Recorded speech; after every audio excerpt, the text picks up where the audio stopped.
So you've got all your footage. Awesome. Lots of different shots. An interview, or maybe it's just you talking. Good sound recorded too.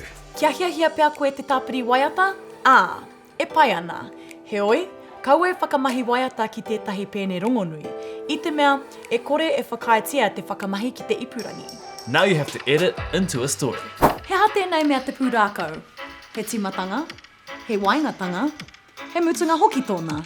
Me whakaatu atu te wāhi noho, me ngā mea e kōrerotia ana e te hunga kōrero. Most smartphones have an editing app. Movie Maker is on Microsoft and iMovie is on Apple devices. Also, there are some great how-to videos online which take you through editing step by step. Check out this for Movie Maker. Remember, it's your vision, your film. Don't get too carried away by the endless possibilities with editing. Keep it simple and tell your story. Kei konei mātou ki te āwhina I ngā raru koe mō ngā mahi whakaniko. Tirohia anō te whārangi mō ngā huarahi whakapāmai.